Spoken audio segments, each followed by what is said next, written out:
President Obama will pay a state visit to Cuba on Monday and Tuesday.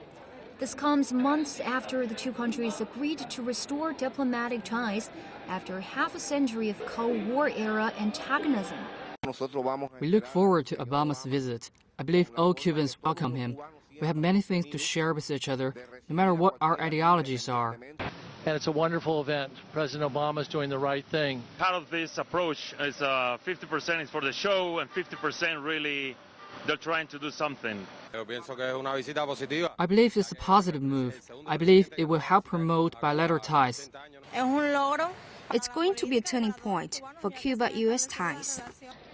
With warming ties, many Cubans and Americans believe Obama's trip could further boost tourism in both countries.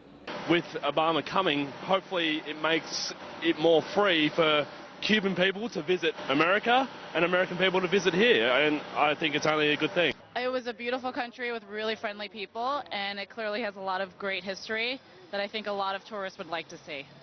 5 days before arriving in Havana, Obama lifted some of the travel, trade, and financial restrictions on Cuba. But both Cubans and Americans we spoke to also say they hope Washington could lift all embargoes on the Caribbean nation once and for all. I hope Obama's visit could be the beginning of that end to all embargoes imposed on Cuba.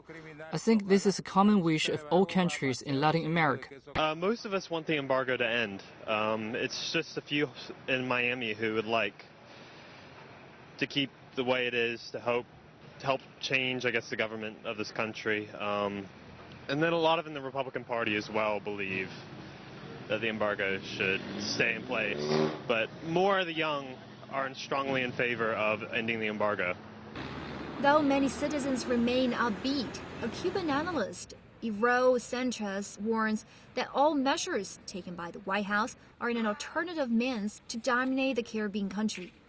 He says that this might mark a return of Washington's carrot and stick approach, which was started by former U.S. President Theodore Roosevelt in the early 20th century.